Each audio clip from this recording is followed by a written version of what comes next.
La culture, Valentine Leboeuf, qui va en quelque sorte tenter d'égayer notre matinée avec cette actualité bien lourde, bien sûr, ce matin. Et ce que vous nous proposez, Valentine, c'est cette expérience immersive, étonnante, dans l'ancien musée de la Libération à Paris. Ça se passe à Montparnasse. Et dans finalement, ce jeu là, immersif, ça se passe pendant l'occupation, précisément.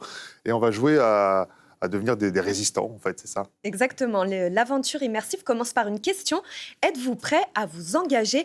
Les participants deviennent alors résistants. Leur mission, lutter contre l'occupation allemande pendant la Seconde Guerre mondiale.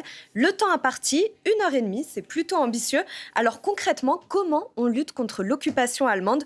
En décryptant des messages radio, en distribuant des tracts ou en libérant des prisonniers. Les participants étaient très investis. Je vous propose de les regarder en action. Dans l'extrait que vous allez voir, ils doivent prévenir les Parisiens que les troupes alliées arrivent dans la capitale.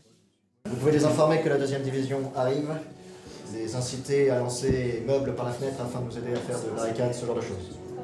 Ok, la division de Leclerc du coup. Ça permet de mieux comprendre les choses d'y être que de juste être sur un... C'est bien à l'école, il faut aller à l'école. Mais je trouve que ça passe mieux par l'action quand même, les choses, les idées et tout. Et donc je pense que c'est une super idée. Ouais. Je vous écoute pour ce tract, qu'est-ce que ça donne? Français, la 2e division blindée est en marche vers Paris. Aidez-les, rebellez-vous. Oui, c'est quelque peu direct, j'attendais un peu plus de lyrisme. Allez, on barricade! Ouais!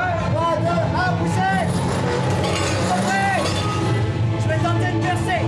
Et c'est ainsi, en cette journée du 25 août 1944, que Paris fut libéré.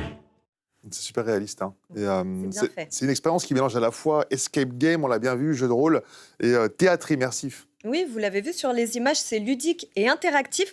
Les joueurs ont été aidés par des comédiens qui ont incarné tour à tour 12 résistants. Alors certes, on traite d'un sujet sérieux avec beaucoup de légèreté, mais c'est la recette idéale pour que les jeunes s'intéressent à l'histoire, pour qu'ils posent leur téléphone et qu'ils discutent avec les autres participants, même si évidemment l'expérience cible tous les publics.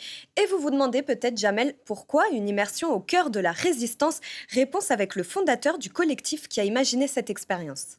C'est une période très belle, malgré la partie très sombre qu'évidemment elle contient. C'est une période aussi où on a beaucoup d'espoir, beaucoup de courage, beaucoup de détermination. Et c'est quelque chose qu'on peut peut-être plus facilement ressentir dans une expérience immersive, où on va vraiment vivre ces émotions, qu'à une exposition plus traditionnelle, sachant qu'on ne se substitue pas du tout à une exposition, c'est totalement complémentaire. Mais nous, on apporte une nouvelle dimension pour pouvoir ressentir ce qui se ressentait à cette époque.